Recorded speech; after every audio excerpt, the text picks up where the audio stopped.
para nosotros tenerte aquí hoy pues es muy interesante, sobre todo como experto, ¿no? en la Agenda 2030 y la conexión que queremos hacer desde el sector de la tecnología educativa y de la innovación educativa con la Agenda 2030. Sí, lo tiene, lo lleva. Él ha hecho sus deberes al principio, tú no, tú te has ido al café. Hay confianza, hay mucha confianza con Santi, mucha. Y entonces creemos, ¿no? Y lo vemos nosotros también desde nuestro sector, ¿no? Que es el de la tecnología educativa, que falta todavía mucha conexión, ¿no? Con la Agenda 2030. ¿En qué estáis ahora en la Agenda 2030 que estáis trabajando? Estamos en 2025, 2030, quedan 5 años. Bueno, fíjate, es curioso porque, claro, estamos en el 2025, estamos pensando en qué estamos en la Agenda 2030, ¿no? Que se va a cumplir dentro de 5 años. Tiene su parte buena y su parte mala todo esto, ¿no? Es decir, yo creo que, por un lado, creo que se hizo un gran esfuerzo entre muchos países en acordar cuáles eran las líneas de trabajo y marcar una línea de trabajo de futuro. Es decir, que siempre estamos trabajando con el día a día y a veces no nos damos cuenta.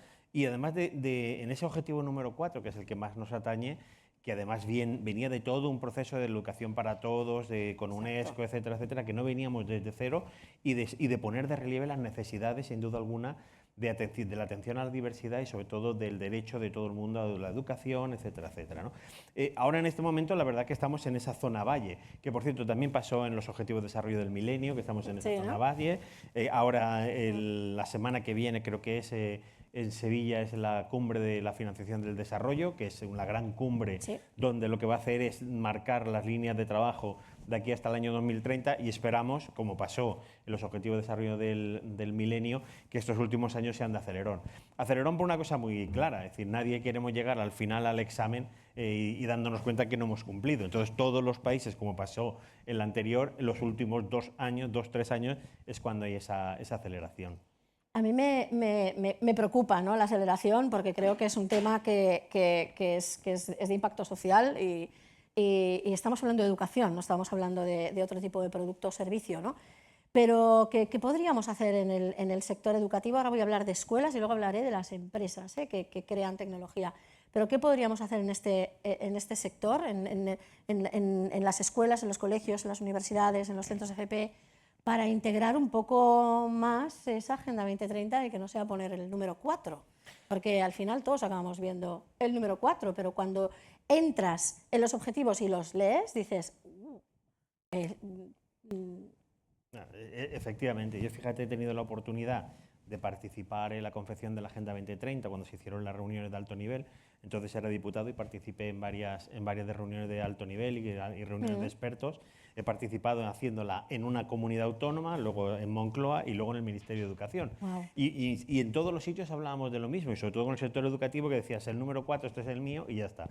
Y no se trata de esto, sino el secretario general en su momento, Ban Ki-moon, hablaba de una agenda holística, ¿no? Es decir, de cómo había que interconectar los objetivos, porque esa era al final la suma de muchas cosas lo que hacía y permitía que verdaderamente se produjera esa transformación que tiene la agenda. La agenda no es un plan estratégico donde después del 1.1 va el 1.2, 1.3, 1.4, sino que se tienen que buscar las interconexiones. Que por cierto, eso ha sido yo creo que uno de los grandes errores que hemos tenido y que en este país también con el plan estratégico que se hizo, de no entender que la agenda es una visión holística y no una concatenación de cosas, ¿no? Tuve la oportunidad de estar con Antonio Gutiérrez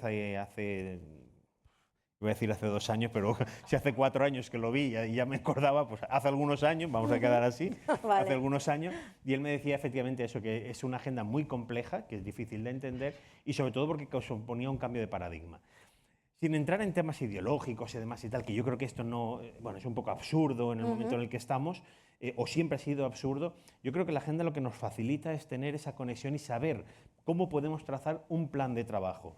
Las escuelas en este caso para mí es, sin duda alguna, y lo he escrito en muchas publicaciones, que la educación es el factor fundamental para la transformación social y en este caso a través de la Agenda 2030 nos permitía desde la educación generar esos impulsos que además nos conectaban a otros sectores.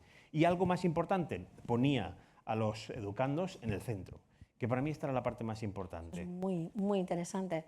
Yo creo que muchas veces creemos, ¿no?, que este tipo de De herramientas, son herramientas, como decías tú, después del 1 va al 2, es decir, que hay que ir cumpliéndolo todo y un poco hablando con centros educativos, no sé si en la CC también os lo habéis encontrado, pero que da la sensación de que tienen que cogerlo y cumplirlo, cuando al final nos falta saber comunicar bien todas estas cosas, porque si no comunicamos bien esto o no comunicamos bien, lo mismo pasa con la diversidad, que acaba asociándose a algo muy específico en lugar de saber que diversidad somos todos, ¿no? Sin duda alguna, tú lo decías al principio y además en esto también, es decir, yo creo que hay sin duda alguna, no sé si de comunicación o de comprensión de lo que es en el momento en el que vivimos. Es decir, también, sí. Hoy no estamos en un momento donde hay un problema, una solución, se unen y ya está. Es decir, estamos en un mundo mucho más global, mucho más poliédrico, con muchas más visiones, con muchas más necesidades y al mismo tiempo con muchas más herramientas que nos permitan atender a esa diversidad que se da. Entonces, por lo tanto, yo creo que un factor fundamental es entender la vida como un poco más holística, ¿no? Y además de todas esas conexiones. Una de las cosas que, por ejemplo, yo siempre he defendido y además he echado de menos en casi todos los países que han implementado la Agenda 2030 es que efectivamente no se trata de estar cumpliendo uno detrás de otro cada uno de los objetivos, sino que hay objetivos que ya los tienes cumplidos, hay otros que no te atañen y lo más importante es cómo conectas el objetivo número 4 con el 10, con el 13 o con el 16 o con el 17. Ahí es donde está verdaderamente el valor y ahí es donde para mí la Agenda 2030 es el escenario o la pizarra por donde se construyen las nuevas políticas. No digo solamente las nuevas políticas de los partidos políticos, sino las políticas en ámbitos en el grande. Educativas o políticas sociales. Porque ahí es donde verdaderamente vemos las conexiones. Lo hablábamos antes de la educación a lo largo de la vida, que es un proceso que viene antes, etcétera, etcétera, y cómo se recoge ahí como una de las necesidades importantísimas. La mejor manera de predecir el futuro es liderarlo. Y la Agenda 2030 en este caso nos daba esas agarraderas o esas líneas reguladoras sobre las que teníamos que construir. Y a partir de ahí era construir. La agenda para mí es algo de base, no es el final al que tenemos que llegar, sino la base sobre la que tenemos que construir.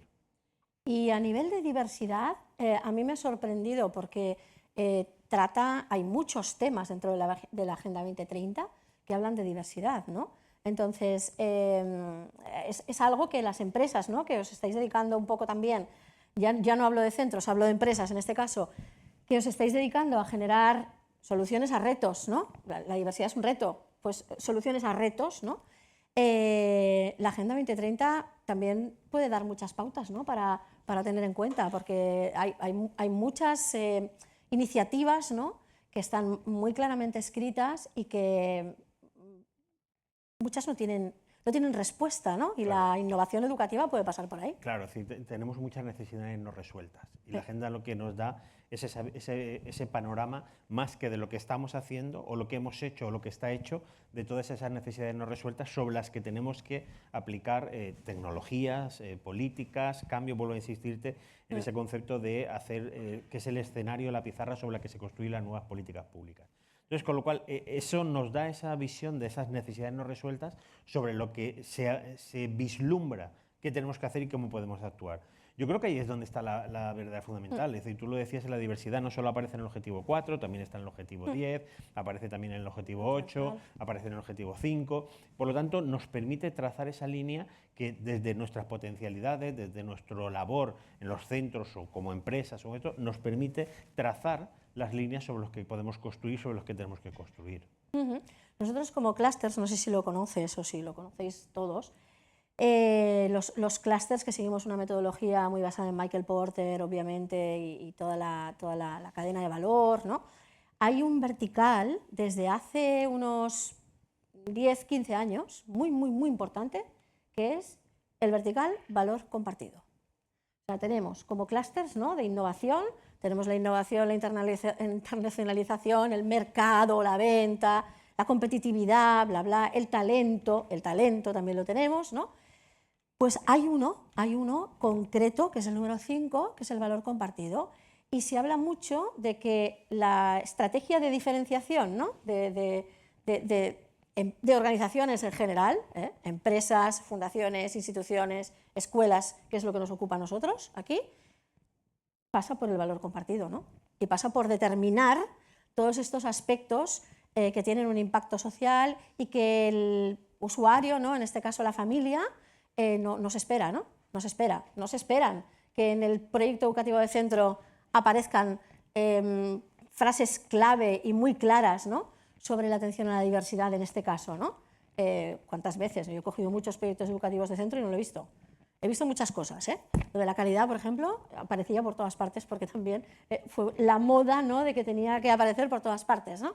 La calidad y la excelencia y muchas cosas, ¿no? Y el profesorado cualificado, pero a nivel de diversidad, de necesidades, de retos, ¿no?, de diferenciación de las mismas personas, porque lo somos, muy pocas veces, ¿no? Entonces, ¿cómo podemos continuar? ¿Qué podríamos hacer en estos 5 años que quedan? Porque os voy a dar un dato. En España solo hay una escuela certificada en el modelo B Corp. El modelo B Corp, no sé si lo conocéis, es un modelo que de alguna manera ayuda a transponer, ¿no?, la Agenda 2030 a lo que nosotros estamos acostumbrados, que es que nos den una agenda como si fuese, creyendo que es un plan y a implementarlo, y lo tenemos que implementar, ¿no? O sea, no es el objetivo de la Agenda 2030, sería probablemente más inspirar hacia, ¿no?, y ayudar a la concienciación hacia eso, pero bueno, el modelo B Corp pues acaba siendo un modelo que implementas y que certificas y que utilizas como valor diferencial. Solo hay un centro educativo en toda España. Fíjate, yo creo que el modelo B Corp es muy interesante. Como tú dices, es uno de los modelos. Me gusta mucho, además, es una buena amiga la que la llevo ahora, Belén. Entonces, claro, el modelo B Corp lo que te permite es, vuelvo a insistir, en tener esas ideas de cómo, y sobre todo cómo comunicar aquello que estás haciendo y generando valor. Tú lo decías, es decir, es importantísimo esa visión colectiva de lo que hacemos. Es decir, fíjate, en la fundación donde estoy ahora, durante un año hemos estado trabajando con el concepto de inteligencia. Hablamos de inteligencia humana, artificial y colectiva, las 3 inteligencias, ¿no? Y al final veíamos que donde el poder humano radica es en esa capacidad de construir de manera conjunta, además en lo que los economistas llaman la cadena de valor, que es un concepto que no termina de gustarme mucho, pero se explica muy bien. Se explica muy bien toda esa cadena de valor. Sí. Entonces, claro, en esa amalgama y en esa colaboración, que es algo muy complejo, la colaboración entre instituciones, entre personas, es muy complejo y además posiblemente de las cosas más complejas, muy fácil de decir, es objetivo 17, pero muy difícil de llevar a cabo. Pero también al mismo tiempo, como democracia, la democracia no deja de ser un saber distribuido, es pieza crucial para el desarrollo y la transformación. En los centros educativos esto es más todavía, y además si esa cadena de valor la ampliamos no solamente al entorno, sino a todas aquellas cosas que pueden facilitar, vuelvo a insistir, que el educando sea la pieza fundamental en la que tenga garantizados sus derechos, no solo de entrada, sino también de salida. Esto en educación lo hemos hablado muchísimas veces. No solamente el derecho a la educación ya los tenemos garantizado todos, pero el derecho a salida y en las mismas condiciones y además con las necesidades cubiertas o las necesidades no resueltas de cada alumno o cada alumna, esta es la parte fundamental que hará. Fíjate, cuando yo empecé a trabajar con la Agenda 2030, en una reunión de Naciones Unidas, nos hablaban que, bueno, luego había eso de que no sabían cuánto dinero había que invertir en Agenda 2030 para cumplirse, hablaban entre 2,8 billones y 4,3 trillones. Entonces, con lo cual la horquilla era muy grande, ¿no? Pero sí que había un dato que decía que había que invertir más de 40.000 millones de dólares al año en tecnologías. Entonces, con lo cual es verdad, lo comentábamos antes, de que la tecnología, ahora estamos con el concepto de la inteligencia artificial, o como dice de la Cortina, con la ideología de la inteligencia artificial, que esto es otro diálogo para abrir. Pero es cierto que si recordáis en la época de la pandemia, me pilló en el Ministerio de Educación, todos abrazamos la tecnología como la gran salvadora, de pronto apareció la inteligencia artificial, todos nos hemos separado de la inteligencia artificial, entonces vamos con ese movimiento pendular que estamos haciendo. Es cierto que antes la inteligencia artificial existía y existe para muchas cosas, Santi lo decía. Claro, antes cuando la inteligencia artificial iba a sustituir a la mano de obra no cualificada, decíamos, bueno, pues esto no nos toca, fenomenal. Ahora nos ha tocado a nosotros y hemos dicho, uy, cuidado, no, pues esto hay que pensarlo. Entonces vamos a pensarlo. Bueno, yo creo que ni una cosa ni la otra. Es decir, es verdad que en esos movimientos pendulares, yo creo que aquí lo más importante es que al final consigamos que esa alfabetización digital o tecnológica dé, sin duda alguna, primero, herramientas para atender esa diversidad y, por otro lado, empoderamiento a los jóvenes, a los niños, a los adolescentes, para que sepan que el poder está en sus manos. Qué bonito, un aplauso, un aplauso. Te salió frase redonda. Es que te ha salido, vamos, final total. Oye, no, muchísimas gracias, que sé que tienes unos compromisos Disculpadme. ahora y sales disparado. Es que tengo 2 presentaciones de libro al mismo tiempo y... Em, Eso es como decía cuando llegué a Madrid, decía, no, aquí o a las 8 o das una conferencia o te la dan. O te la dan, Efectivamente, es Vamos verdad. todos igual, en esta Así vida. que O sea, que no os cuento nada que no sepáis vosotros. No, muchísimas gracias vosotros por por haber invitarme. venido y sigamos en contacto porque creo que hay que podemos sumar, ¿no? Entre todos, entre el sector educativo, el sector EdTech, las organizaciones que estamos, ¿no? Alrededor de la innovación educativa y la tecnología podemos sumar y Sí, es fantástico. Yo cuando conocí a Alberto y que vino a Moncloa a verme y empezamos a trabajar con DIDE y al ligarlo a Agenda 2030 veíamos sin duda alguna las potencialidades que habían en proyectos de este tipo que lo que hacen sin duda alguna es facilitar herramientas para el profesorado, para las familias, para los alumnos, para que puedan desarrollar sus capacidades y sus potencialidades. Yo creo que ahí es donde está la clave Totalmente. y que tengamos que trabajar. Muy bien. Así que enhorabuena y seguir. Muchísimas gracias. Gracias. Gracias.